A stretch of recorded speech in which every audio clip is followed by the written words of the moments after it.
গরমের সময়ে খুব ভোরে উঠে প্রাত্যহিক প্রার্থনাশের নাস্তাটা তৈরি করে ফেলাই ভালো। আসসালামু আলাইকুম।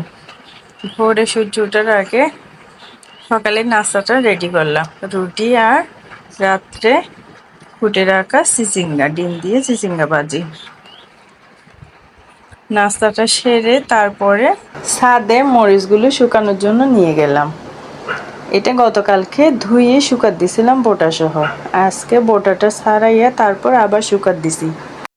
মাঝে মাঝে গিয়ে নেড়ে দিতে হয় তাড়াতাড়ি শুকানোর জন্য, সেজন্য একটা কাটিও রাখলাম ওইখানে। অন্যান্য বছর শ্বশুর বাড়ি থেকে আসে, এই বছর আসে নাই, তাই নিজে থেকে করতে হলো। নিজের কাজ নিজে করাই ভালো। বাসায় এসে তারপর সবাই মিলে লিচু খাওয়া হলো।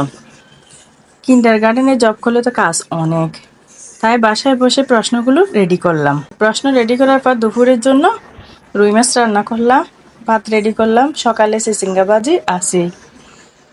তারপর রেস্টের পরে ছাদে মরিচগুলো নিয়ে আসার জন্য গেছি। তারপর ওইখানে খেতে কিছু ভিডিও করলাম। তারপর বাসায় এসে বিকেলে নাস্তার জন্য পেঁয়াজ রেডি করলাম। পেঁয়াজও খুবই মচমচে হয়েছে। নাস্তা শেষে মরিচগুলো নিয়ে কলে গেলাম। কলে যাওয়ার পরে মরিচগুলা 3 কেজির মধ্যে 250 গ্রাম সিল পেস্ট করলাম, বাকিগুলা গুঁড়া করলাম। 1 বছরের সংরক্ষণ বলে কথা। আল্লাহ হাফেজ।